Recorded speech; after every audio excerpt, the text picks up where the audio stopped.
Electronic expansion valve இஇவி நல்லா இருக்கா இல்லையா, ஒர்க்கிங் ஆர் ஃபால்ட்டி அப்படிங்கிறத எப்படி முழுமையா செக் பண்றது, ஃபுல் செக்அப் அப்படிங்கிறத ஸ்டெப் பை ஸ்டெப்பா. இஇவில ரெண்டு முக்கியமான பகுதிகள் இருக்கு. இவி கோயில் எலக்ட்ரிக்கல் பார்ட், இவி வால்வ் பாடி மெக்கானிக்கல் பார்ட். இது ரெண்டையுமே நம்ம தனித்தனியா செக் பண்ணணும். ஸ்டெப் 1, இஇவி காயிலை செக் செய்யும் முறை எலக்ட்ரிக்கல் செக்அப். பெரும்பாலான இஇவி காயில்கள்ல 5 அல்லது 6 ஒயர்கள் இருக்கும். இது ஒரு ஸ்டெப்பர் மோட்டார் போல வேலை செய்யும். காயிலை கழற்றவும். முதல்ல ஏசியோட பவரை ஆஃப் பண்ணிட்டு இஇவி பாடியிலிருந்து காயில தனியா கழட்டிடுங்க.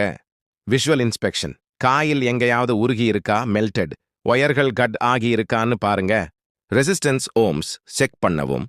மல்டிமீட்டர் ஓம்ஸ் நோமெகா மோட்ல வைங்க. காமன் வயரை கண்டுபிடிக்கவும். பொதுவாக 5 ஒயர் காயில்ல ஒரு ஒயர் காமனா இருக்கும், பெரும்பாலும் சிவப்பாக இருக்கலாம்.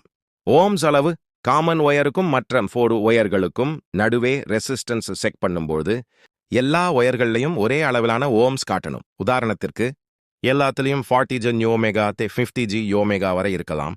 ஏதேனும் ஒரு ஒயர்ல ஓயல் ஓப்பன் லூப் காட்டினாலோ அல்லது ரெசிஸ்டன்ஸ் ரொம்ப கம்மியா காட்டினாலோ இஇவி காயில் பழுதடைந்துள்ளது, ஃபால்ட்டி என்று அர்த்தம்.